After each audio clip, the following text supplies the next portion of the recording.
It goes nothing. All right. Good morning. I'd like to ask everyone to please find their seats so we can call the meeting to order. Good morning. Well, thank you very much. I'd like to call to order the Board of County Commissioners meeting for May 16th, 2023. I've got 9:32. Let's begin this morning by asking Pastor David Freer from New Life Lehigh Church to come to the podium and say the invocation. Would everyone please rise? Morning. Good morning. Let us pray. Dear Heavenly Father, as we gather here today, we humbly come before you, acknowledging your divine presence in our midst. We recognize that it is you, O Lord, who grants authority to those that are in positions of leadership and governance. We are grateful for the opportunity to serve our community and carry out our responsibilities. We ask for your wisdom to guide all thoughts, words, and actions during this meeting today. Grant discernment to make sound decisions that will benefit the welfare of all those involved. Help us to listen attentively to one another, respecting diverse perspectives and seeking common ground for the greater good. We ask for your divine guidance to navigate through each matter with clarity and integrity. Grant courage to promote fairness and consider the well-being of every individual impacted by any decisions made. May this gathering be infused with the spirit of unity and cooperation. Help each person to communicate with respect, patience, and compassion, fostering an environment of understanding and collaboration. Heavenly Father, we also ask for your blessing upon our community. Pour out your grace upon its citizens, inspiring them to be active participants in its growth and development. May any actions today reflect your love and compassion, and may we strive to serve selflessly with humility and integrity. In this meeting, we acknowledge you, and we seek your divine intervention. We place our trust in you. May your guidance continue to lead us in everything that we do. We offer this prayer to you, believing that you hear us. Amen. Thank you, Pastor. Please join me in the Pledge of Allegiance. I pledge Allegiance to the flag of the United States of America and to the republic for which it stands, one nation, under God, indivisible, with liberty and justice for all. Thank you. You may be seated. All right, we're going to begin this morning with our ceremonial presentations. And the way this works is when we call your group up, just please come to the podium and we'll read the resolution into the record. And then after we read you the resolution, we'll take a nice picture with you right up front here at the dais, and then we'll have a spokesperson on behalf of your group say a few words.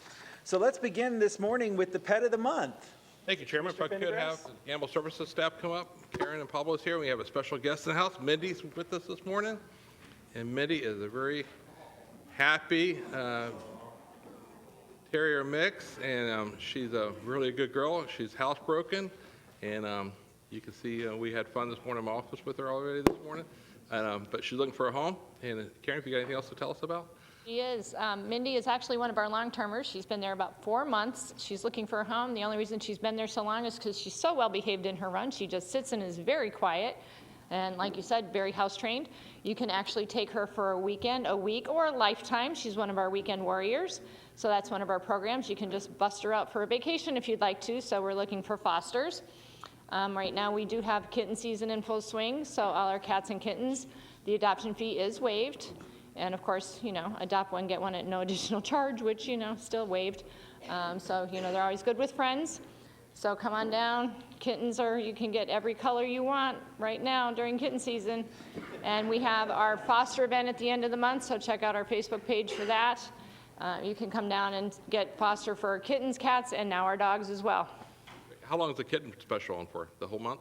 Well, no, it'll probably be for a few months now, probably until kitten season ends. And we don't know when that will be. Great. Well, hopefully they'll come down and take some kittens home, and Yep. Mindy will have a... And Mindy, definitely. Thank you very much. Thank you. Thank you, Chairman. Thank you, Commissioner Pendergrass. At this time, I'd like to recognize Commissioner Sandelli for Treatment Court Month. Well, good morning, everyone. Is there anyone here from the 20th Judicial Circuit Court office? If they so, please come up to the podium. Cool.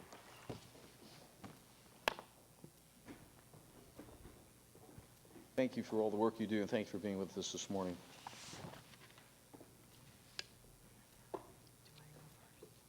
So here's a resolution. Whereas treatment courts have been restoring lives and families for more than 3 decades, and whereas are now more than 4,000 treatment courts nationwide, Whereas treatment courts are the cornerstone of justice reform sweeping the nation. Whereas treatment courts have served more than 1.5 million individuals. And whereas they are now recognized as the most successful justice system intervention in our nation's history. And whereas they serve an average of they save an average of $6,000 for every individual they serve. And whereas treatment courts significantly improve substance use disorder, treatment outcomes substantially reduce addiction and related crime, and do so at less expense than any other criminal justice strategy. And whereas treatment courts improve education, employment, housing, financial stability, promote family unification, reduce foster care placements, and increase the rate of addiction mothers delivering babies who are drug-free. And whereas treatment courts facilitate community-wide partnerships, bringing together public safety and public health. And whereas treatment courts demonstrate that when one person rises out of the substance use and crime, we all rise. Now, therefore, it is resolved that the Board of County Commissioners of Lee County proclaims the month of May 2023 as Treatment Court Month, a month of awareness and recognition within our judicial system, as well as our partner agencies engaged in these collaborative efforts. Duly executed the 16th day of May, Board of County Commissioners by our Chairman, Brian Hamm. Congratulations, guys.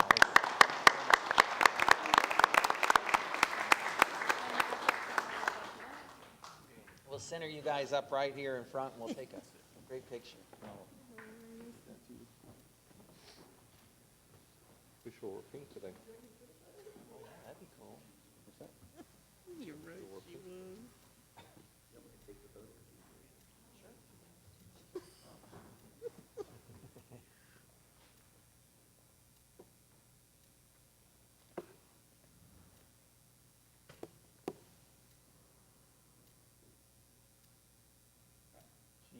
And then one more picture for the record here. Sam's behind you. There you go. Scooch. I like that.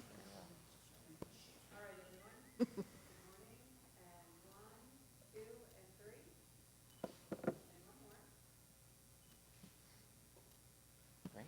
Thank you all. Thank you. And who would like to be the spokesperson for the group today? Excellent. I know. Started to say, Your Honor, I'm used to being in the courtroom. I've been called worse. We got a few nicknames. So good morning. My name is Bridget Washburn. I'm the treatment courts manager for Lee County, which includes a drug court, a mental health court, and a veterans treatment court. And I know Commissioner Sandelli that you are a veteran. Thank you for your service. Are any of the rest of you veterans? Okay, so thank you, Mr. Sandelli. The National Association of Drug Court Professionals has proclaimed May as National Treatment Court Month, a time for all treatment courts to shine. It used to be just drug court, but now it's treatment court. So we're going to celebrate all three programs. Our drug court program has an overall success rate for this fiscal year of 56%. Our mental health court program has an overall success rate for this fiscal year of 70%. And our Veterans Treatment Court, our little superstar, currently has an overall success rate of 100% for this fiscal year. So that's amazing. We wouldn't have this success without your support, without our participants that put in all the hard work, and our amazing team. Bottom line is treatment courts save lives, and it has countless benefits for the community. So quickly, I just want to introduce my team that is here with me. I have Assistant State Attorney Amy Kaczynski, Assistant Public Defender Nicole Calderon, Disposition Specialist for the Office of the Public Defender Nikki Alexander, Social Services Manager for the Public Defender Bradley Alex, Drug Court Treatment Provider TLS Tanya Slater, Centerstone Lee County Treatment Court Supervisor Lucia Thompson, Centerstone Mental Health Case Manager Patrick Norris, Chief Deputy Court Administrator Lisa King, Criminal Division Director for the Administrative Office of the Courts, Amy Kinsey, and the Director of Operations for AIM Target, Mary Ellen Saba. Thank you guys so much. Welcome. Thank you, guys. Congratulations.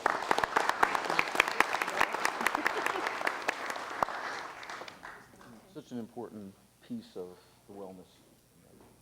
Delighted to be here. Thank you, Commissioner Sandelli. At this time, I'd like to recognize Commissioner Ruane for National Foster Care Awareness Month. Thank you, Mr. Chair. Anybody here from National Foster Care Awareness Month, please come on up. I'll read the resolution, then we'll take a photo, and then we'll take a few words. Whereas the family is an indispensable foundation of society at its best. It performs tasks that no other entity can hope to duplicate.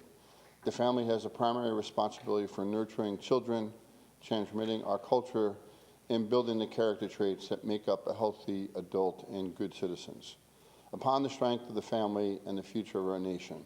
Whereas for a variety of reasons, however, some people are unable to provide an acceptable level of care for their children, and temporary or permanent alternative placement is necessary. Foster Care Month presents an appropriate opportunity to all of us, public officials, business, religious, community leaders, and parents alike, to reflect on the pressures facing families today and on the need for increased efforts to ensure the abandonment of abused children can live in a healthy, loving home. And whereas the emphasis in foster care must be for the well-being of the child, and the public policy must serve it to promote alternative placement that represents actual care and not merely custody. Because the tasks facing foster parents can include a special variety of challenges, such as the care of the child who is physically or mentally handicapped or who is emotionally or physically abused. The mothers and fathers whom society qualifies to accept this added responsibility must be held to a higher standard. To accomplish this goal, many more happy and successful families must be willing to step up and offer to share heart and home with the children desperately longing for both. The aim is to all foster care must be the establishment of the child in a sense of permanency and belonging. Whereas National Foster Care Month also provides an opportunity to offer public thanks for the sacrifice and dedication of many foster parents and concerned professionals working in the field of foster care. Their jobs require extraordinary patience, love, and the rewards are often reaped only over years of their permanent labor. When the child is grown and fully appreciative that they have done for him or her, and when society pauses from the historic rush forward and recognizes the good they've accomplished. Now, therefore, it's resolved by the Board of County Commissioners of Lee County, Florida, proclaims May 2023 as National Foster Care Awareness, signed by our Chairman, Brian Hammond, on the 16th of May. Congratulations. Congratulations.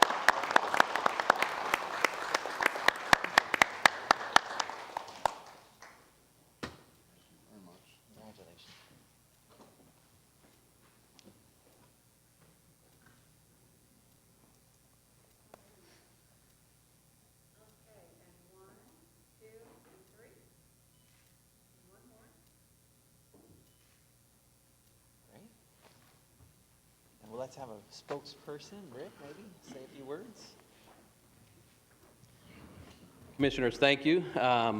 My name is Rick Jacobs. I'm the Executive Director at 4Kids of Southwest Florida, and we expanded here in January of 2022 from the East Coast. Came over here, we say, to the West Coast, but also the best coast. So we're glad to be back in this area and serving children. We recruit, train, license, foster homes. We focus on hope, homes, and healing. The hope component of that is getting upstream and trying to figure out how we can keep families together. If we can get there and meet some needs before abuse, abandonment, and neglect take place, then it's a huge victory keeping that family together and a huge burden lifted from the system, right? And then homes is really obvious. We want to provide a home for every child that comes into care. Yesterday in Southwest Florida, there were 20 children that needed placement and not enough homes. So we're trying to rectify that situation. And then healing is just the therapy component. We provide trauma-informed therapy for the kids and their families that come into care. And so we've got 30 licensed therapists on our staff throughout the 12 counties we serve. We've got 2 here already in our short-lived expansion to this area, and that team will grow. And they've already got full caseloads, both therapists and serving kids and families. And so we're grateful to be in this community, and thank you for your support. Thank you very much.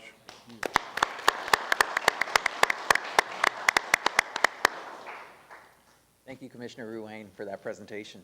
All right, at this time, I'd like to recognize our members of our Lee County Legislative Delegation. We have our chair, Representative Jenna Persons-Mullica. We have Representative Adam Botana, and we have Senator Jonathan Martin. The three of you are welcome to come and approach, and then we'll allow you to speak for a few minutes. But as you guys are making your way up here, I just want to say, you know, I think we all have used the word unprecedented a lot in the last few years. But what happened to our community after Hurricane Ian was absolutely unprecedented. Many of us grew up here and had never seen damage like that from a hurricane in our community. But the response on behalf of the legislative delegation this year to bring back the resources to help us recover was also unprecedented. And so we're truly grateful for the work that you did, and look forward to hearing an update from Tallahassee from you all. So at this time, I'll recognize you, Representative Persons-Mullica. Thank you, Chair Hammond, Commissioners. It's such an honor to be in front of you, and it's just so great to be back home in Fort Myers. I know I can't speak on behalf of everybody, but I know they feel the same way about that. It's just so good to be home. 136 years ago, you received word from your legislature in Tallahassee that you now lived in the county of Lee. Lee County was born out of an incident and a need to rebuild after the only school in Lee County was devastated and destroyed by a fire.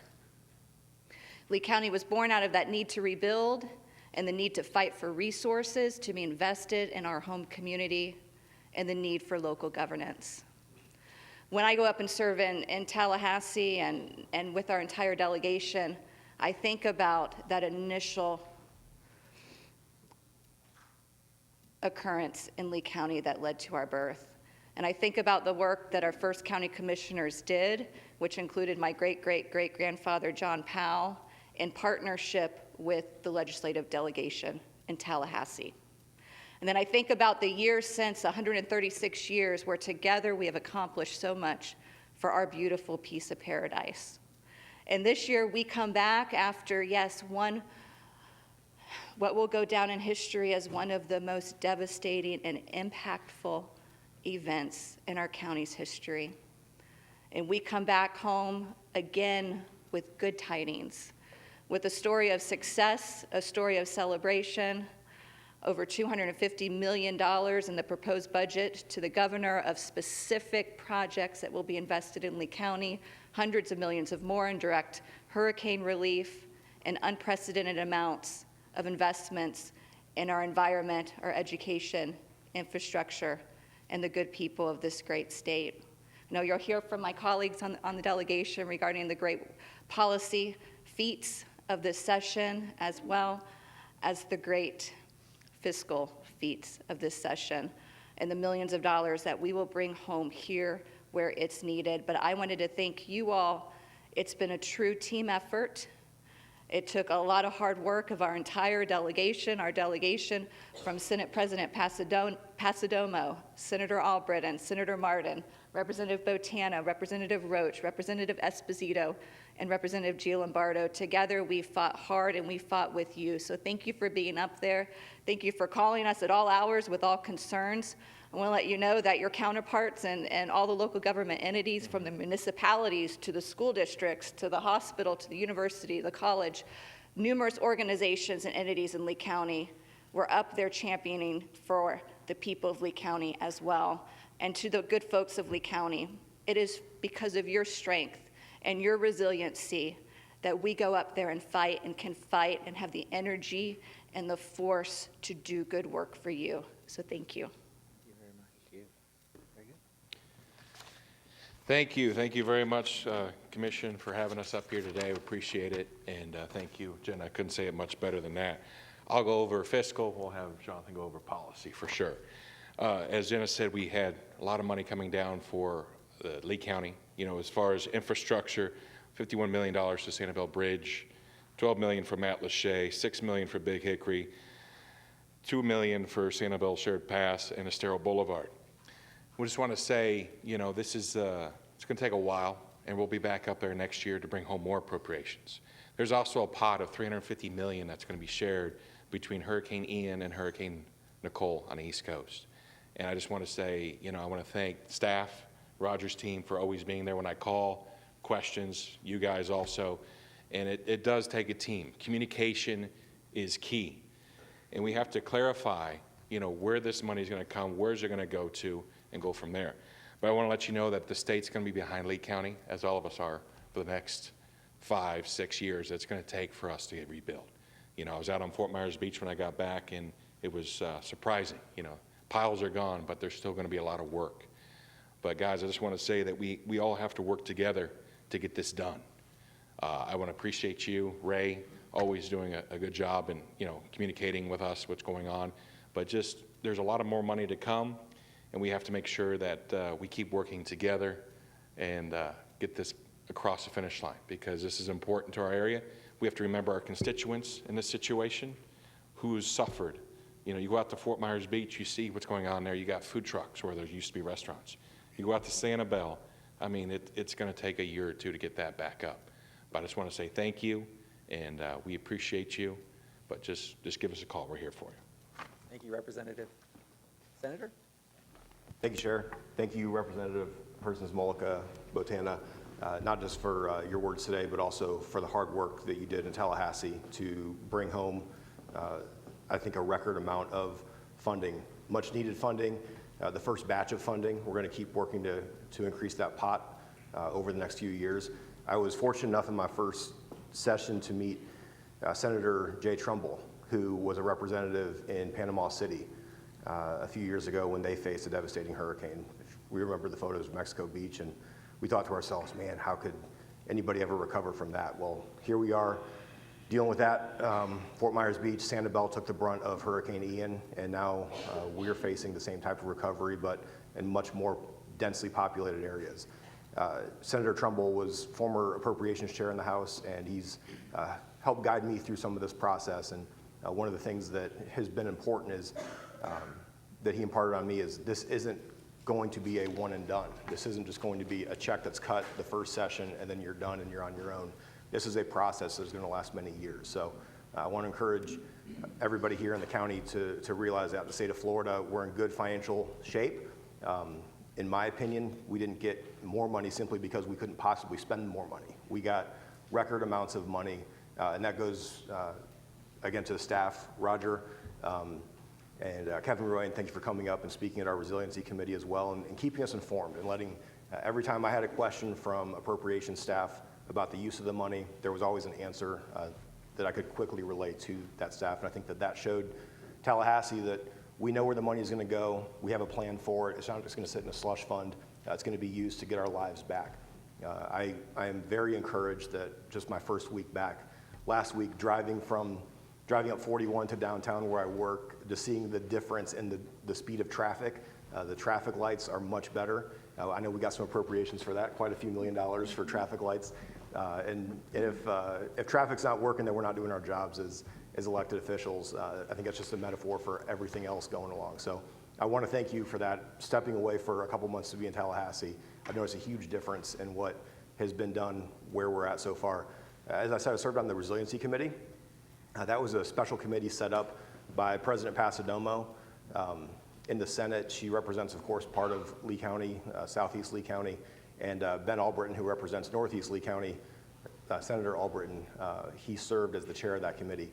And we heard from different agencies, different individuals from all over the state about the impacts of the hurricane, heard about the recovery efforts throughout the state, and we came together with a package. It was SB 250, and that passed off the Senate floor unanimously, and that provides a lot of tools to help individual homeowners, individual businesses recover faster, but it also sets a framework in place, seeing the successes that Lee County had, seeing as you all have worked with DEM and Kevin Guthrie, there's practices that a lot of other parts of the state don't do as well as Lee County, and so that solidified and that codified some requirements for other parts of the state to do what we do as far as bid processes, so that the state of Florida can come in and be more uniform and more responsive when disaster strikes other parts of the state. So thank you for your leadership here in Lee County. We have a long road ahead, but from the successes that we've seen over the past few months, I know we're going to be just all right. Thank you. Thank you very much. Thank you very much again. Let's.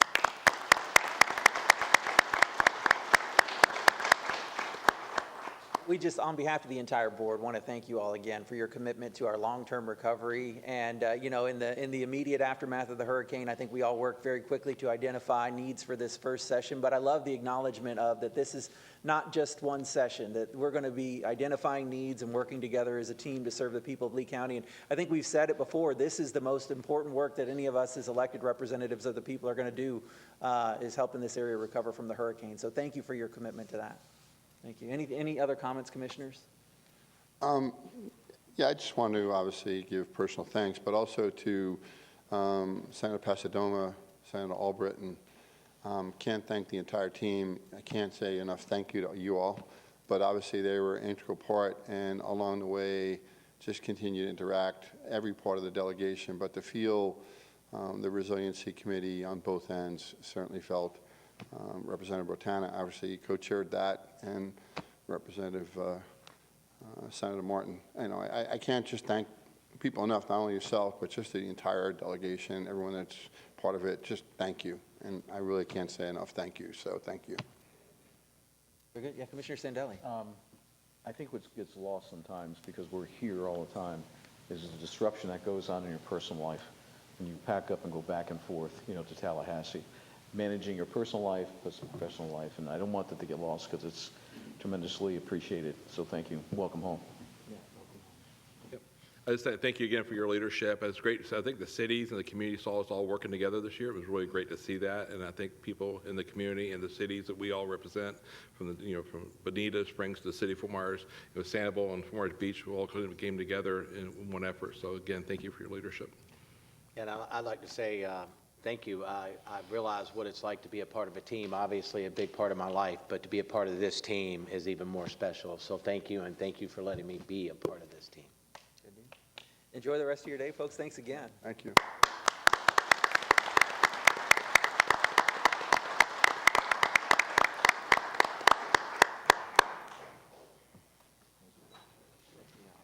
All right. At this time, we will move to the recap on the agenda. Under the recap, there's a request by county administration to defer item C41 until the June 6, 2023 meeting. Do I have a motion to make that deferral? That item? Okay. Motion from Commissioner Ruane and a second from Commissioner Sandelli. Do we have anybody who would like to speak publicly on the deferral of item C41? Okay, so I see no public comment on that. Is there any discussion on that? Are there any objections? No objections. That motion carries unanimously. And turning to revisions and corrections, the walk-on items number 1 and 2 have actually been moved to a regularly scheduled agenda on June 6, 2023. Mr. County Attorney, do we need a motion to do that, or is that okay to just acknowledge that? Mr. Chairman, your acknowledgement and no objection is just fine for our purposes. Thank you. Okay, and no objection then, Commissioners? Okay, that passes without objection then.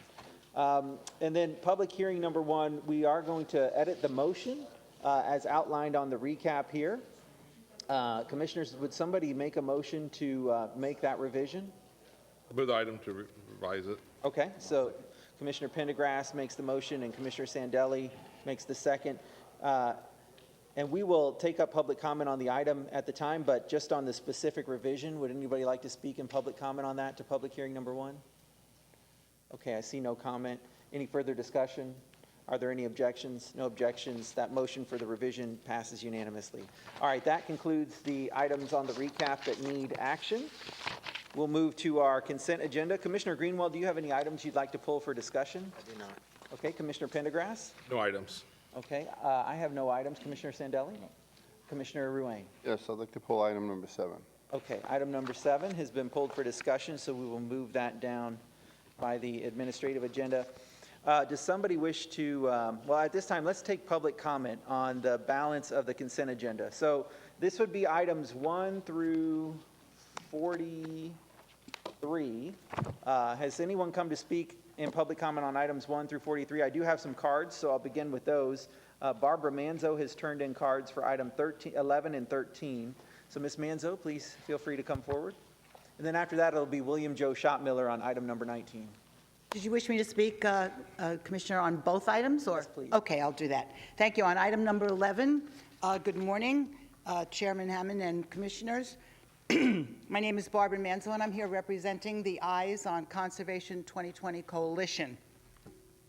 While we understand that this settlement is necessary and legal, our committee has concerns about the management of these issues after they are turned over to the private entities for use within the property. By the way, the correct name of the property is Pine Island Flatwoods, not Pinewood Flatwoods. We are concerned also that these issues of this nature are not brought to the Class Act Committee, which are your eyes and ears on issues for management and all Conservation 2020 properties. We attend those meetings, and we had heard nothing about this. And so now we are just simply here to comment that we had hoped that there could be some previous knowledge about it, and that we will continue to be watching and hoping that staff will manage this and there won't be tremendous impacts on this particular property. We understand it's legal and necessary. That's it on consent 11. On consent 13, once again, Barbara Manzo, Eyes on Conservation 2020 Coalition. We are here obviously to support the purchase of these lands for Conservation 2020. The total acreage of these lands is 71 acres, a small number but necessary. Incidentally, last year in 2022, the county purchased only 72 acres for the entire year of conservation lands. This is amazing considering that at the same time, places like 6,000 acres in the DRG are permitted for 10,000 homes were given, and so this is land that is gone forever. Commissioners, we urge you to continue to seek land for purchase in Conservation 2020. Let's not forget that in 2016, the referendum was overwhelmingly passed by 84% vote for the people of Lee County wanting to continue this program, and yet we are not seeing the purchase. This is urgent. There are no more large parcels left. If we do not continue to seek out the lands, we will not be able to purchase them anymore. Thank you very much, Commissioners. We appreciate your time. Thank you very much for your comments. At this time, I'd like to call William Joe Shopmiller to speak on item number 19.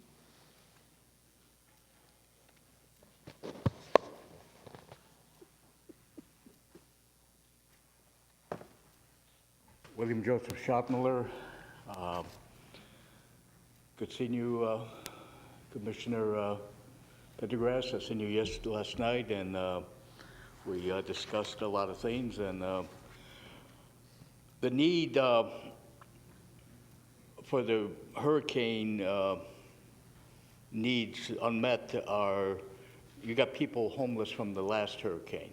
You know, they got homeless, myself included. But the thing is, I know we're building housing. I know we're building different types of housing. But the thing is, until housing is built, there needs to be a safe place for people to go that's affordable. Youth hostel setting or something like that. And I've, for a long time, asked for funding to set up places that could be like a hostel setting that bring in revenue. You know, it's not to be free, and that money get kicked into the Lois Healy's that built the efficiency apartments that we're talking about that are affordable. You got people only getting $800 or so a month. Where are they going to stay unless we have those affordable places?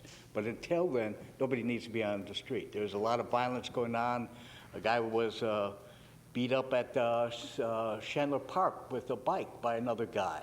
Lucky there was a nurse there that there's people that come around feeding people, and I'm one of them that help out the different places that feed. We need people off the street, and we need the ones that are violent back in some place that where they're not hurting people. So we need safe harbors for people to be, and that's what I advocate for. That's what I put my own money. As I said, I have a bank account. You work with me. I mean, you've loaned money to the art centers and stuff. Let's loan it to us advocates and set up something, and that revenue goes into getting people off the street. And then it goes to aid building places where they'll permanently be, those that want to be off the street. So I thank you for your time. I've got to go help feed people and load stock and stuff like that to this pantry. So God bless, and let's, like the prayer was, let's work in unity. Thank you. All right, I have no more comment cards. Does anybody else wish to speak on items 1 through 43, the consent agenda? Okay, I see no more speakers, so we'll close public comment. At this time, I'd like to ask just one question to our county attorney. Mr. County Attorney, I noticed on item number 11, Ms. Manzo pointed out that in the background on the blue sheet, the agenda item summary report, it does refer to Pine Wood Flatwoods Preserve. Is there a correction that needs to be made in order to call it Pine Island Flatwoods Preserve, or? No, sir. The documentation that'll be executed by both the county and the plaintiffs will bear the correct legal title name of the properties. It's of no concern to us, nor should it be of concern to yourself. Okay, very good. Thank you. All right, any? I'll move the items. Okay, we have a motion for approval of the consent agenda from Commissioner Pendergrass, second from Commissioner Sandelli. Do we have any discussion on that? Do we have any objections? No objections, then that passes unanimously. Let's take up item number 7. Mr. Desjardins, will you please introduce the item?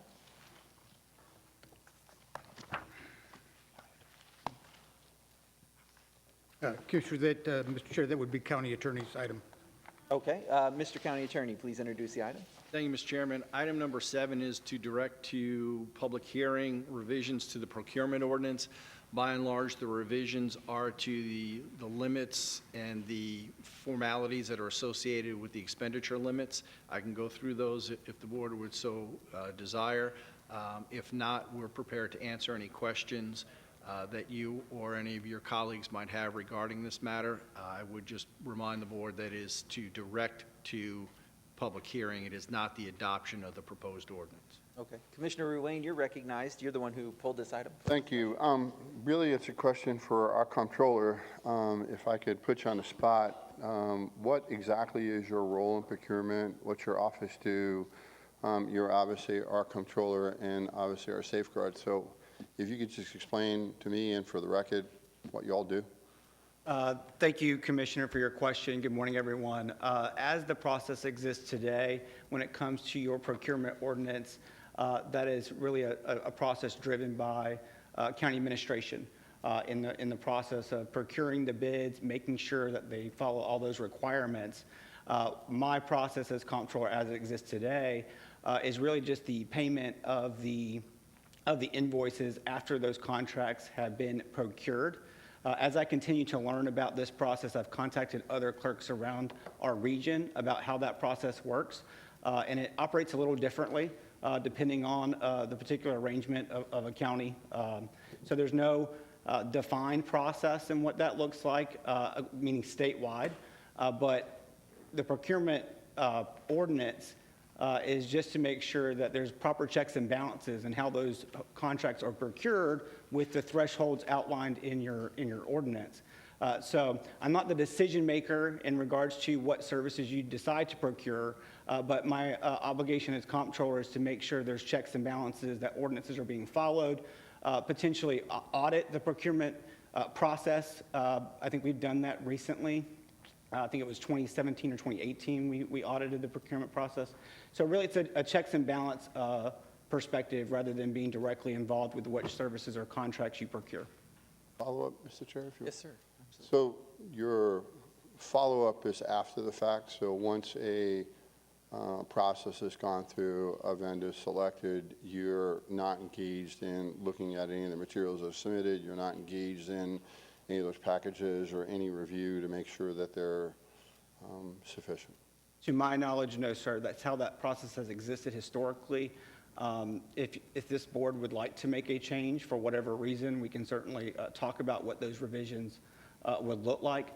But historically, we have not done that. But there are instances in our region and around the state where the comptroller does provide support and assistance in various ways to their commission or to county administration. Yeah, I mean, the reason, Mr. Chair, if I will, I only come from one other form of government, which was in Sanibel. The process was different. We had an actual liaison that was involved in procurement. Just a pair of eyes. We are spending taxpayer dollars. We basically rely on procurement totally by itself to make the recommendation, and then we award millions of dollars of a contract. I'm just more comfortable with a pair of eyes from a controller point of view. I certainly would be delighted to have your involvement in that process, just again as additional safeguard. That's why you're here. If I've listened to you correctly, it's after the fact, so all you're making sure is that said vendor that was selected receives a check that they were authorized to do so based on their contract that was awarded. Yes, sir. Okay. Any other questions or comments then? I wanted to make some then real quick before we talk further about this. So I realized today was just a motion to direct this to public hearing, and I had questions about the actual revisions that I was going to say for the public hearing when we talked about it.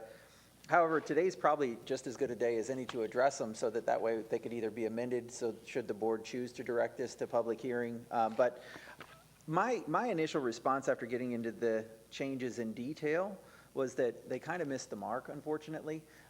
So let's go back in time to when we first started talking about this.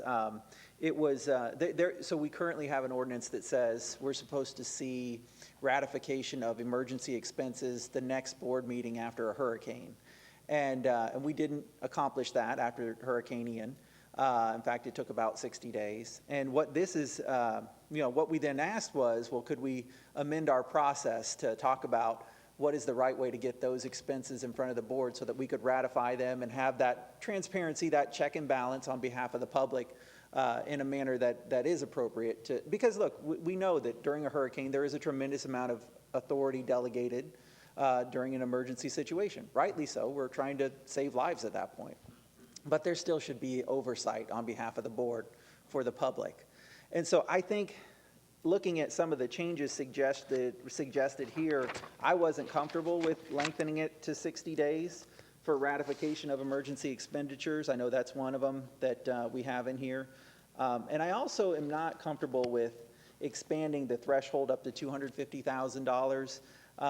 I think the intent when we directed this to be looked at and revised was to actually provide more oversight, not less. And it appears as if we were presented with something that increases the spending, well, it increases the threshold anyways for procurement, and it increases the timeline to report back to the board, which I think ultimately would end up with less oversight on behalf of the board. And so I couldn't support these changes in their current form when they do come to public hearing. And so with that said, it's up to the board to make a motion or direction about what they want to do today, but I'll turn it back to the board. I'd be really inclined to defer this to next meeting and certainly have an opportunity to work with staff and make some appropriate changes. I just want to make sure, to your point, yes, during the hurricane, there was a considerable period of time. We need to be much more diligent in approving those expenditures. The ordinance does next meeting. We meet twice a month, so that would basically take 4 meetings before we see the material.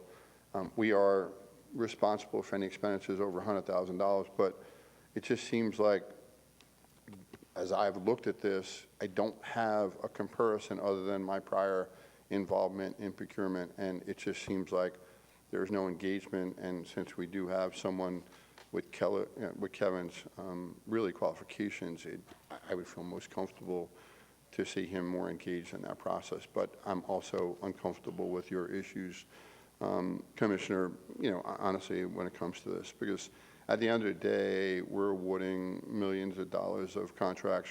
It took a considerable period of time for us to receive them. And once we issue a purchase order, we're obligated to pay that said vendor. So it just seems like we're not as diligent or as quick to respond to the issue, and I think we should. But, more importantly, this is new to me. The process is new to me. I don't feel comfortable increasing the dollar amount. I've never received any type of documentation whatsoever in packages that were submitted on behalf of vendors. It's basically these 5 vendors, obviously received this score, and we approve vendor number 1, vendor number 2. It just seems like it's removed from us, and we do have our comptroller here, so I would feel more comfortable if he was engaged in that process. That's just me. So what I'm trying not to do is do some radical change of an item that's before me. The change before me was to increase dollar amount. The change before me was to increase time.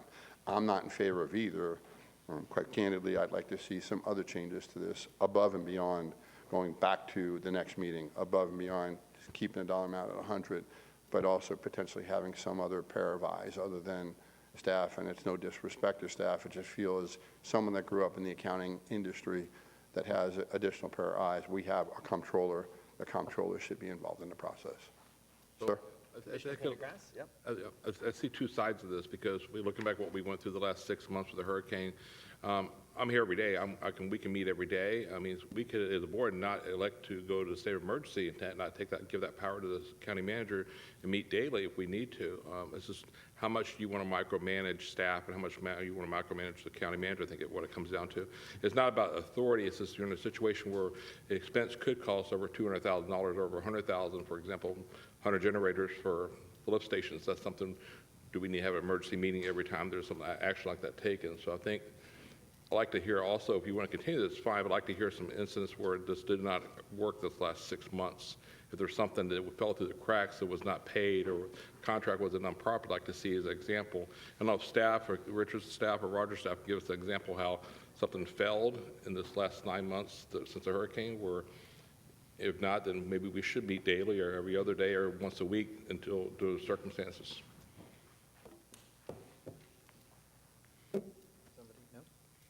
Mr. Chair, I would like to make a comment at the proper time. Okay, Clerk Carnes, go ahead. I wanted to thank Commissioner Ruane for his comments, but I want to be clear on what I believe my proper lane is in regards to this conversation. I'm not a decision maker in any shape of the word on what services you all procure, because I could potentially audit those contracts as part of a county auditor hat. So in regards to procurement, I wouldn't be a decision maker. I want to make that very clear. I wouldn't have any influence over that process, however you choose to proceed. Really, it was just under the lens of additional checks and balances and making sure the rules are being followed before the audit ever comes to place. So an audit is more reactive in terms of making sure the I's are dotted and the T's are crossed. If this board so chooses to have additional layers of protection up front at the procurement level, you can do that, but it's just a way to be a little bit more proactive rather than reactive with the audits. So I just wanted to make that clear for Commissioner Ruane's perspective. Commissioner Ruane, you're recognized. So I didn't envision your involvement in any decision-making process. I was never involved in that level of decision. Liaison basically just participated in watching the process go through, being aware of the entire packages. But I'm not looking to micromanage this, but there was months upon months, and there was a lot of things that we're working on, but there was 4 or 5 months before we actually had any expenditures, and I unfortunately wasn't comfortable with the documentation received, asked to defer the item, got additional documentation. So I'm not looking to look at this every day, but in the same token, it is our responsibility to look at this and oversee this. And I think 5 months is a more than reasonable period of time to see expenditures come our way. So that was an excessive period of time that I thought was way beyond. So I'm not there. And quite frankly, most of us were at the EOC. We met on a regular basis. We could have certainly had indicated if we did certain changes or certain things, we had the opportunity to discuss them. It just took a long time to get the documentation back to us, and that's where I was uncomfortable with. But by no means do I want the comptroller to be involved in the decision-making process. For nothing else, liaisons are many times engaged in many different areas throughout the county and the cities. A liaison just is an observer, for nothing else, as a controller. Again, it's being transparent in the process, understanding what it is. It's just something I'm more comfortable, not saying my way is better. Just, again, as one person that votes up here, I'm just more comfortable with that process. And I recognize that I'm making a change that may be, or proposing a change that may be above and beyond what's here, but I'm not comfortable in the current form to increase it to 250. I'm not comfortable to go to 60 days. So if the first step is to take a vote on this, if it passes, it passes. I'm not going to vote for this in its current form. So I don't know exactly the process to go through. It may be changing something way beyond what's in front of us. So if I could, Commissioners, real quick, I'll just outline. It sounds like we have two options. We have option one, we could pass the motion as requested on the blue sheet, which would direct this to a public hearing, in which case we could have the public hearing. You could even make amendments at the public hearing before passing it. Or option two, we could actually deny the request to schedule a public hearing right now and refer this back to the staff with direction on what amendments we'd like to see them make, so that they could bring that to us at a future meeting where we could then schedule a public hearing on any changes that are necessary. And if we did refer it back to staff to make those amendments, we could also make a request to our clerk to outline, maybe in writing, what those checks and balances are that he could add as part of his comptroller duties to the procurement process, so that we could see it on paper and he could work with staff directly to try and see to clarify what he's asking for as far as checks and balances in the procurement process. So I think those are the two options. It's the will of the board, whoever wants to make which motion. Chairman, I make a motion to advertise the current ordinance as it is now. Would direct staff later at the next hearing then? Okay, so you're moving the staff recommendation? Yes. Moving approval of staff, okay. Motion from Commissioner Pendergrass, do we have a second? I'd like to make comment before we. Okay, so you could second for lack of, well, I guess it could die for lack of a second. Or you could second for discussion and still vote against it. Which would you like to do? Well, I just want to make sure I understand. Okay, yeah. That we're really clear here. If we make this motion that Commissioner Pendergrass has made, we're just moving this item forward, but the changes, we still are going to discuss the changes. They're not done until we make a final decision. At a future. So we're just moving this forward, but we're still going to discuss it. If we don't move this forward, they still got to bring something back, then we still got to go to a meeting to discuss, right? So it, to me, would make sense to just cut out part of the process and move it forward so we can get to the point of doing that. Do any of the other commissioners agree with that, or can you have comment on that? Commissioner, I was just really trying to have an ordinance that was cleaner and not have as many items to change in the public hearing process. So, let's just say hypothetically we wanted to go to the next meeting. Let's say we weren't comfortable with the $100,000. Let's say we wanted to institute 3 or 4 recommendations that the clerk of court gives us.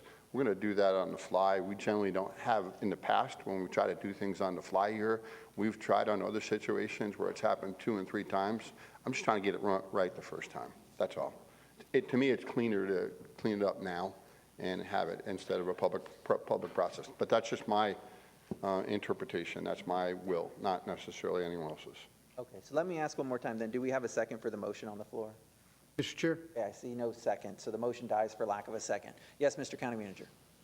Commissioners, yeah, the discussion today catches us a little off guard, but what I'd like to do, with your permission, Commissioners, withdraw the item today, allow us to go do some work, and then bring it back at a later date.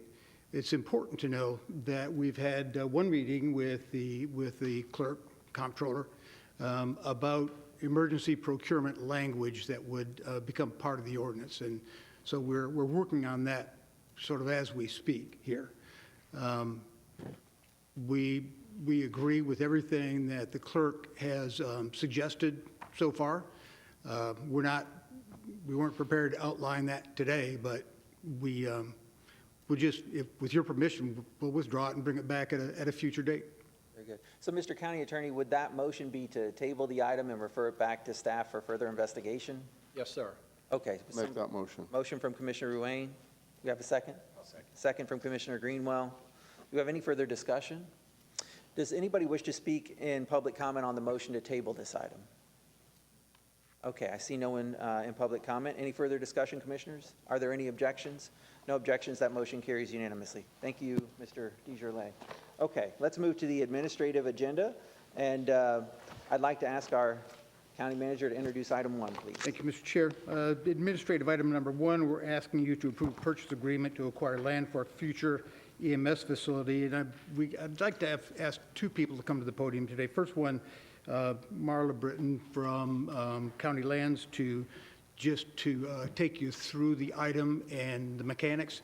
And then I would like for Ben Avis, our Director of Public Safety, to talk with you for just a minute about the planning effort that we've undertaken for not just this station, but some future stations as well. And I think that'll add a little context to the item. Good morning. Good morning, Commissioners. Marla Britton with the Department of County Lands. This property is a property that will fulfill the needs of public safety. This is a little bit different than our norm, where we are asking the board to approve us moving forward with the acquisition prior to having the appraisals in hand. We are finding in this environment that properties are being gobbled up before we can get that process completed. Any questions about the actual site itself? I'll defer to Director Avis. Any questions, commissioners, on this item? Okay, I see no questions. Thank you very much for the introduction. At this time, Mr. Avis, would you like to make a comment? Good morning, Commissioners. Benjamin Avis, Public Safety. As the County Manager mentioned, this is part of our broader strategic plan for identifying future locations for EMS service in the county.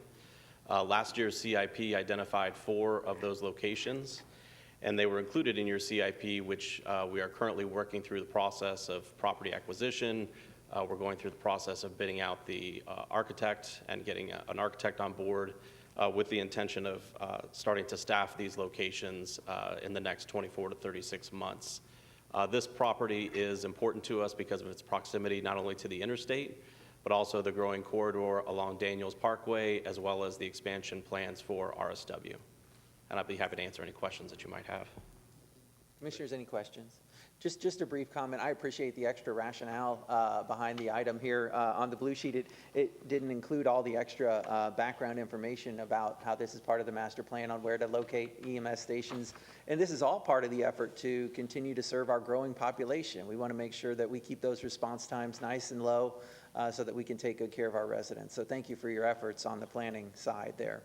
All right, at this time, I'd like to call for public comment. Does anybody wish to speak in public comment on this item? Okay, I see no speakers. Commissioners, does somebody wish to make a motion? Move the item. Second. Okay, motion for approval from Commissioner Pendergrass and second from Commissioner Greenwell. Do we have any further discussion on the item? I see no discussion. Are there any objections? No objections. That motion carries unanimously. Please introduce item number 2. Thank you, Mr. Chair. Administrative item number 2, we're asking you to adopt a resolution of necessity to acquire property for Matt Lachey lift station replacement. Ms. Britton, please make the presentation. Good morning again, Commissioners. For the record, Marla Britton with the Department of County Lands. This site is based on looking at all of the criteria that are necessary. There's an existing lift station here. Staff did look at alternatives of moving the lift station. We also looked at the safety concerns with regards to the need for this station, the environmental impacts, the 5 items, including the cost of moving the lift station as opposed to keeping it in its current location, and then the long-range planning where this is a necessity to connect 2 properties to get back on our feet. The easement, they're currently in the process of working through the road process with FDEP. We have a grant that allows for us to acquire this easement and to move on this. Utilities is also available for any questions about the project in its totality. Thank you. Commissioners, any questions about this at all? Okay, I see none. Thank you very much for that. And again, thank you for the explanation on that administrative agenda item. At this time, I'd like to call, has anyone come to speak in public comment on administrative agenda item 2? I see no speakers. Does somebody wish to make a motion? I gladly will. Motion for approval from Commissioner Ruane. Second from Commissioner Sandelli. Do we have any discussion on that? Are there any objections? No objections. That motion carries unanimously. All right, please introduce item number 3, Mr. County Manager. Mr. Chair, item number 3, asking you to approve the 4th ratification of emergency expenditures executed under Emergency Resolution 22-09-31. Mr. Winton, please make the presentation. Commissioners, this is emergency expenditures for Ian recovery. This set of purchases is primarily for a few items. One is comfort stations on Pine Island, San Carlos Island, Fort Myers Beach, and to a lesser extent Sanibel. It includes bathrooms, showers, and laundry. Also includes waterway cleanup with our waterway debris vendor, which is Aftermath, and then also FEMA reimbursement services, which Haggerty Consulting is helping us with. Very good. Commissioners, any questions for our administration?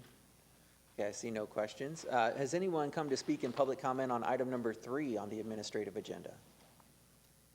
Okay, I see no speakers. Back to the board. Do we have anybody who wishes to make a motion? I'll make a motion to move the item. Second. Motion for approval from Commissioner Greenwell and the seconds from Commissioner Pendergrass. Any further discussion on this? Are there any objections? No objections. That motion carries unanimously. All right, and Mr. County Manager, please introduce item number 4. Thank you, Mr. Chair. Item number 4, asking you to award contract for the Three Oaks Parkway Extension Phase 1 construction project. Mr. Price, please make the presentation. Morning. Morning, Commissioners. Rob Price with DOT. Admin item number 4 awards a contract to Wright Construction Group Incorporated for Phase 1 of the extension of Three Oaks Parkway in the amount of just under $27 million. This fully funded project is the #1 priority in your transportation CIP tiers. Phase 1 will include the construction of a new crossing of the Fiddlesticks Canal at the current terminus of Three Oaks Parkway and continue the roadway northward approximately 2.5 miles. The roadway will consist of a 4-lane divided cross-section with on-road bike lanes, sidewalks, street lighting, utility work, and related improvements. Construction is expected to begin in June of this year, and we plan to bring the remainder of the Three Oaks extension project forward, including the connection of Daniels Parkway and widening of Daniels Parkway prior to the completion of Phase 1 and in close coordination with FDOT and their interchange improvements. We expect the project to be fully underway, that portion of the project to be fully underway by 2025, with completion of all phases slated near 2027. Staff is here to answer any questions. Very good. Commissioners, any questions on this item? Okay, Rob, thank you very much for answering the questions I had about the timing. And do you expect any delay in between the completion of Phase 1 and the beginning of construction on Phase 2? We don't expect any delays right now. We're at 60% plans, right-of-way acquisitions moving forward. So as of right now, we're on track. Okay, very good. All right, thank you very much. At this time, I'll call for public comment. Has anyone come to speak in public comment on item 4 on the administrative agenda? Okay, we'll close public comment then. I see no speakers. Move the item. Motion for approval from Commissioner Pendergrass. Second. Second from Commissioner Ruane. Do we have any further discussion? Are there any objections? No objections. That motion carries unanimously. All right, at this time, I'll recognize the County Attorney's Office for our first public hearing.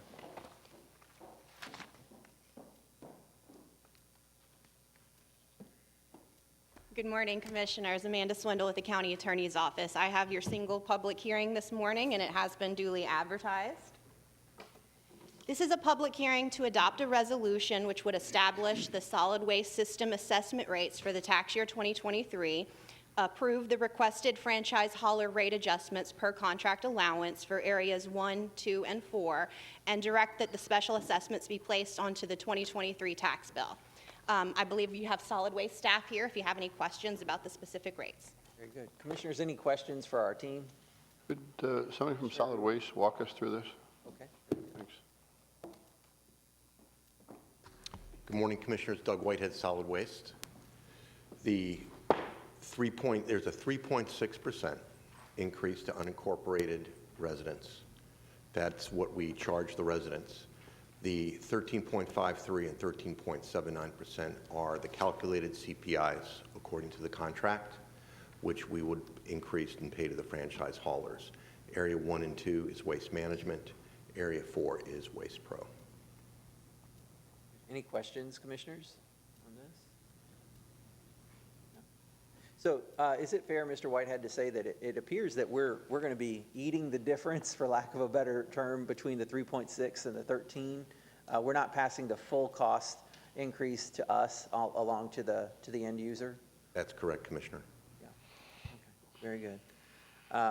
I think that's one of the goals that the Commission's always tried to, definitely buffer any cost increases that go on to the end consumer, so that there's not a shock to them. And of course, we try to absorb them when we can too. So thank you.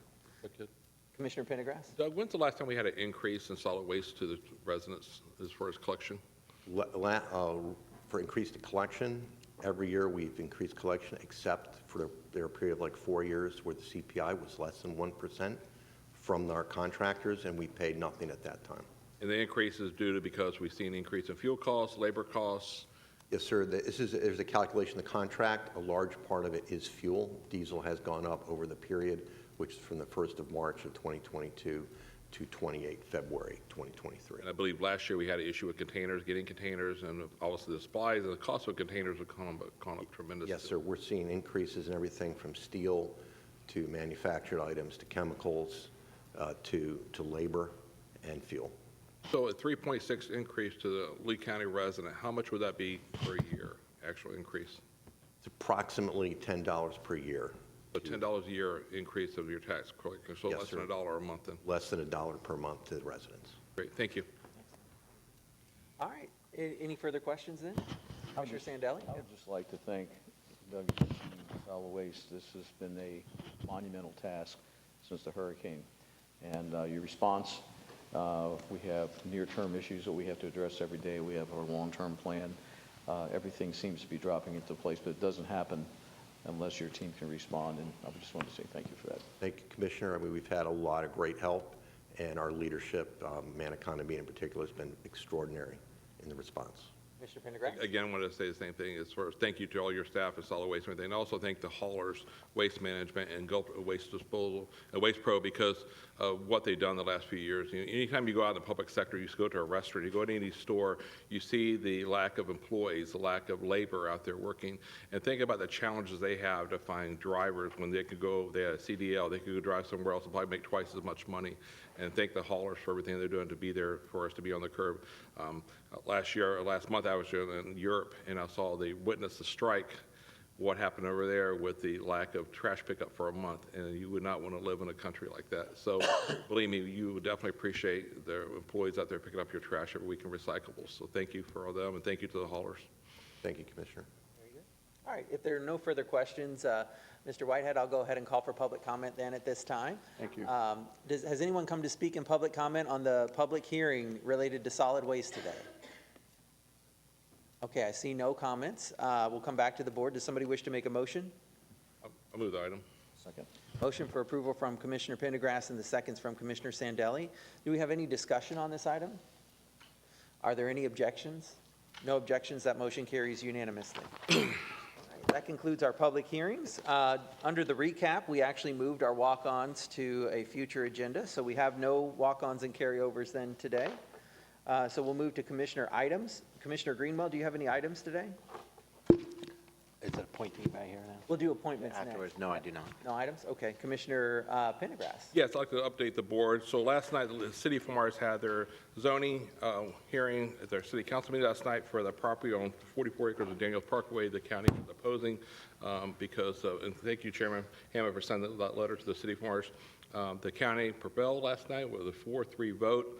I'd like to thank Mayor Anderson, Councilwoman Bonk, Councilman Lynn Boucher, and Terrell Watson for their vote to support the county. And there wasn't really support of the county, it was the support of the residents. Hundreds of residents showed up last night at the city council meeting opposing the change of the zoning. It was originally trade port industrial use, and the city wanted to change it, the applicant wanted to change it to high-density residential, basically, in the city's category. It was really disturbing to hear city staff portray a picture of hope, that they have water. I use the term that basically the city of Fort Myers had a 50-foot hose and it was 100 feet away. They couldn't even provide water to this facility, this location.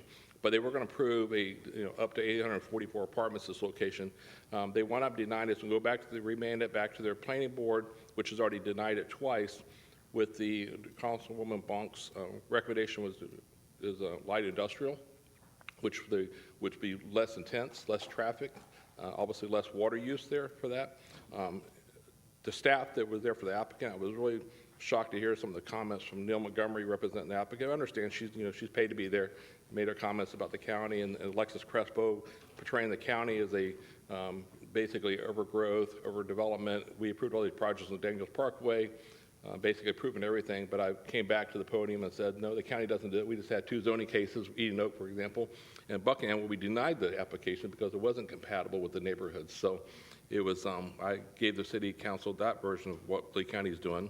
We do want to preserve green space, we do want to preserve our environment, and we do want to provide water, drinking water to our residents, which the city cannot do right now under those circumstances. So luckily, they voted against it. It goes back to their planning board, and hopefully they'll do the right thing after that then. But I'll keep you updated as it goes down the road. Very good. Any questions? And Roger, I think you watched the meeting. We had a great turnout last night, and it was light in here, but it was nice that for the council people. This is a perfect example of what single-member districts do. You can tell the 3 of the 4 of the council people didn't really care because it was another end of town. They had no desire to talk about it, to hear what's happening in South Lee County or how it impacted county transportation, how it impacted their own water system. If it was outside their ward, they had no clue, nor did they care what happened. It was really relevant last night. Mr. Chair? Yes, sir. Commissioners, I did not attend the meeting, but I watched watched it on television last night, and it was clear that there's not either a great deal of understanding or simply something that's being ignored by the developer and the request that they were making of the city, and that is, those are all county roads that would be impacted by the increased traffic and that increased density. And we really, until Commissioner Pendergrass went to the podium and then some of the final comments made by Councilmember Bonk, that it became clear that along with water, that was a major issue. We already have those traffic problems in that part of Lee County, and you have some major capital projects that will eventually deal with all of that, but there just, at least initially, didn't seem to be much of an acknowledgement that these infrastructure costs are huge, and they are borne exclusively by the county commission. And so we're hopeful that, as we sort of move towards better alignment between some of the city policies and Lee County policy, that there'll be that acknowledgement, and we'll be able to share in some of those costs. It was just so evident the city is fascinated with apartments for some reason, high-rise apartments, and this is the high density. And I'm not sure, the attorney spoke on our behalf too, and other groups spoke about why would you not want to create jobs in industrial? You have an area here that could be industrial, create jobs, commercial growth there by the interstate. They're just so entrenched in this high-density apartment housing complexes. They think they see the revenue. I think they're being sold by their staff. And Roger, thank you. Your staff doesn't do that here. I pointed out to the council last night, they're the legislative body for the people sitting behind us here in the audience, not the staff. And I love support staff, and I love to hear from staff, but they have staff there that obviously are providing the wrong direction for the city. And it's unfortunate because they're basically taking job creations away by turning this industrial land into housing instead of creating jobs where it should be over that corridor. So Forum saw the light and they voted the right way last night. So we'll have to keep on it because I'm sure somehow Neil made an objection afterwards, so I'm sure they'll still find some way to try to bring it back before we get before council to swing a vote, but we'll stay on top of it though. Okay. Thanks, Commissioner, for the update. Commissioner Sandelli? It's interesting coming from the commercial real estate background. When you increase density, you need that industrial base to service that. And if it's close by, that avoids the traffic that's going all the way south or in various areas, and it just increases density there. So the dispersion of multi-use type projects is invaluable, so thank you for that. Well, what's really alarming to hear their staff say the water issues, they have a water issue, but we're fixing that. We'll have water in a few years. We'll go for development stages then. But at the same time, I had the last 2 months, 3 different applicants within the city from where contact my office and probably county utilities trying to get water from the county because the city cannot provide water hookup. They can't either close the land or they cannot develop the land because there's no water. A lot of apartments that are built off of Colonial and 82 right now are being built with a dry line. They do not have, due to the consent order, they don't have water for those new apartments going in. And when you go up, you need pressure. That's right. the issue. Thank you. Commissioner Ruane, any items today? I do. I have a couple. First and foremost, just give an update. As you're all aware, there's been 17 town hall meetings, or we're getting to the end of the town hall meetings. Everybody's participated in them. They've gone reasonably well. We still have yet to receive the actual notification of the registry letter from the federal government. There was talks that would be May 1st. There was talks it was going to be yesterday. We're still waiting for that. Upon receipt of that letter, we have 120 days to submit a plan. That's why we're actually looking for all the involvement, so I'll keep you abreast of that. The second item I have is a letter that I'd like to write to FGUA. It's on behalf of South Seas. South Seas has approached us. They ultimately have the same goal to have one wastewater infrastructure connection. They'd like to connect to Sanibel, but in the meantime, they feel it's necessary till that's built to actually have another injection well. And they feel that's needed to obviously get them temporarily through the process. It might be a few years before they do so. So the letter is obviously FGUA supporting their request, but I wanted to send it on behalf of the county. So there is a letter that was drawn, written. It essentially says the fact that we're, as Captiva, very looking forward to connecting to Sanibel Sewer, to want to try to help them, FGUA, harden everything in the plant that's necessary, and 3, the additional funding for the second injection well. It's just a letter of support. So I did send that to all the commissioners, but I did want to send that out on behalf. If anyone has a problem, I can send it out as an individual. So, but it is, obviously for water quality, it does enable us to have a short-term solution, and ultimately the long-term solution is to connect to sewer. I just can't do that very quickly. So this is a needed requirement. No, thanks, Commissioner. These folks had reached out to me as well, and I'm supportive of what they're asking for too, so thank you for supporting that. Any other comments or questions, Commissioners? So can I make a motion to have this letter be sent out on behalf of the Lee County Commission? Yep, so we have that motion. Does somebody wish to second that? Second from Commissioner Pendergrass. Do we have any further discussion on that motion? Would somebody like to speak in public comment on this item from Commissioner Ruane related to South Seas? Okay, I see no public comment. Any further discussion, Commissioners? Any objections? No objections, motion carries unanimously. I have another letter that was proposed. So oddly enough, the Southwest Florida Regional Planning Council is actually putting together a technical assistance grant for the shrimp industry down in Fort Myers Beach. They asked for a letter of support for the technical grant they're applying for on behalf of the shrimp industry, if you will. They're actually, there's a couple of grants that are available. They're actually being very engaged in the process. As most of us may or may not know, there used to be 54 boats that was involved in the shrimping industry. We're down to 10 boats. They still believe there's a livelihood. This grant obviously will give them additional planning and technical assistance. It was a letter requested by the Regional Planning Council that we send it. Chairman, if I could? Yeah, Commissioner Pendergrass. Commissioner Rainey, thank you for bringing this up. I support the shrimp industry and want us to help. I'd like to see us help from the Lee County side or from the state side, and the governor and the staffs, the airport hurricane management has been working with them. But my concern is, being a member of the last 9 years now, is the RPC. This board has been very adamant the last 6 years not supporting the RPC from a funding perspective. They are using this as a tool to get more funding to, right now they're basically working out of their houses. They're just using this as a grant. We are constantly working behind the scenes to make sure they don't get funding to, so I would not support that part of it, but I would support helping the shrimp from the board side. I would love to see that, because I'll be going to the next meeting, the RPC meeting, then working against them, something we're going to send a letter. So historically, what's happened with RPC, it's been obviously decomposing for the last 10 years from the state side, once they lost their DRI override or authority. And we've been, and Commissioner Hammond, you sit on that board, and we basically see them trying to reach out and basically be like ambulance chasers, chase these grants to try to find a reason to be relevant. And they personally, as we said, the executive board, or their executive board sits every month trying to figure out how we stay relevant. And the only way we be relevant, we find a emergency and we try and jump in and help, and they have no authority, nor they have any, they're not relevant to any, so they won't even help the shrimp people other than collect the grant. So I'd rather help them from the county side with your task force. I agree with your point. Grant Erickson from Fort Myers Beach actually reached out to me. It's in Commissioner Sandelli's district. He's looking for assistance. They're looking for any opportunities for any type of funding. It might be through DEM. I can give you his contact info if you can. Yeah. Great. So he just really reached out. So I agree with everything you said.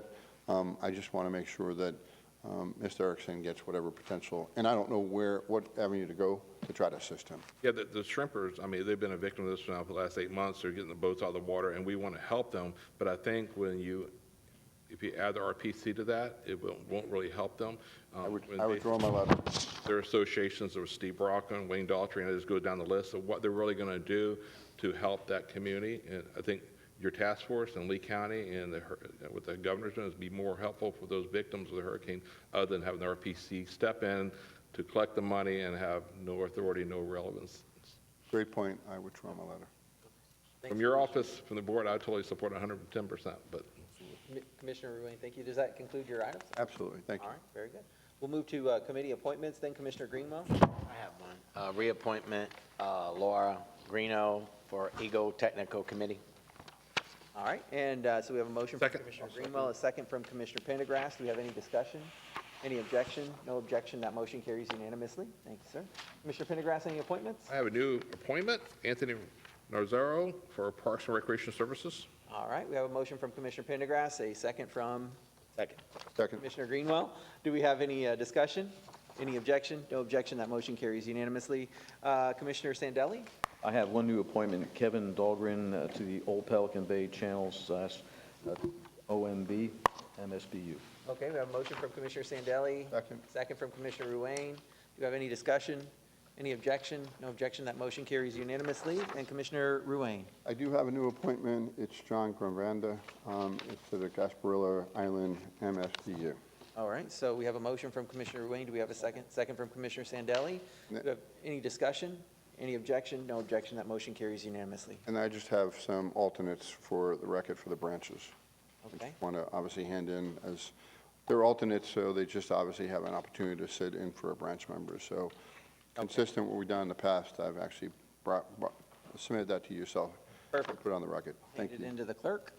All right, I do have one reappointment and one new appointment. Commissioners, I'll need both a motion and a second. I'd like to reappoint Chester Young to the Waterways Committee, and I'd like to make a new appointment of Christopher Painter to the Parks and Recreation Services Committee. I'll make the motion. Motion from Commissioner Ruane and the seconds from Commissioner Pendergrass. Any discussion? Any objection? No objection. That motion carries unanimously. All right, that concludes committee appointments. At this time, I'd like to recognize our county manager for any county manager items. Thank you, Mr. Chair. Nothing further today. Okay, do we have any county attorney items? No, sir. Thank you. All right, and we'll move to public presentation of matters by citizens. I had one card from Barbara Manzo. Ms. Manzo?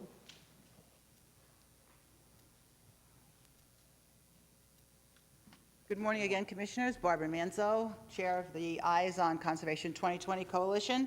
I'm here today because our committee is extremely concerned about the deterioration of the Class Act Committee's role in the Conservation 2020 program.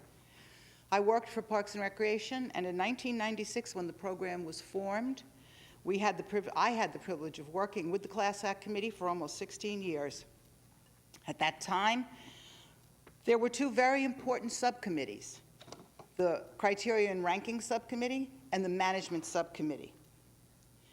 The members of both subcommittees met monthly as well as the regularly monthly meetings. The Class Act members also made visits to each property before they were nominated. Today, there is no longer a Ranking and Criteria Subcommittee, nor is there a Management Subcommittee. And the members of Class Act are not permitted to make site visits anymore. The Management Subcommittee was assured that all management issues would be brought to the total committee, yet if you look at the agendas, you will see that there are almost no management issues in them. The Class Act Committee was canceled 7 times in the last 12 months, Hurricane Ian notwithstanding. The reason is, and I quote, due to having no pressing issues for the committee. How is it possible that the county owns 32,000 acres of conservation land, yet there are no pressing issues, when they are constantly assaulted on all sides from development? How is it possible that the staff presents an 11-page quarterly management report and there are no pressing issues? On February 22nd of 2022, we sent you all a letter about these concerns, no response. On March 14th of this year, we sent you a letter again with our concerns, no response. Fortunately, I took the initiative to sit down with the new director and deputy director of Parks and Recreation to alert them to our issues so they would not be caught unawares. Our coalition members attend every Class Act meeting to present our support and concerns. We're extremely alarmed with the continuing erosion of the Class Act Committee, duties and participation, and the lack of response from your offices and staff. Commissioners, we urge you, read Ordinance 21-02 and direct staff to educate the Class Act Committee to their responsibilities, to have monthly meetings, discuss critical issues so they will be informed and the public can participate. These people are your eyes and ears. If they don't know what's going on, neither will you, nor will the public. By the way, Commissioners Ruane and Commissioner Greenwell, you each have one vacancy on that committee. We know of at least one person who has applied for the position, and we hope you will appoint them. Thank you for your concern, your time. Very good. Does anybody else wish to speak in public comment in matters of public presentation of matters by citizens? Okay, I see no more speakers then, so we'll close public comment at this time. Mr. County Manager, is there a workshop update today? Yes, sir. Thank you, Mr. Chair. This afternoon, your workshop at 1:30 will be to discuss, and we will present the fiscal year 23-24 draft capital improvement project list and transportation projects. Okay, very good. Any questions, commissioners, on that workshop update? Has anybody come to speak in public comment on the workshop? So this will be the time to comment on anything that's going to be presented during the workshop today. It will close public comment then. Seeing no further business before us then, we're adjourned. Thank you, commissioners.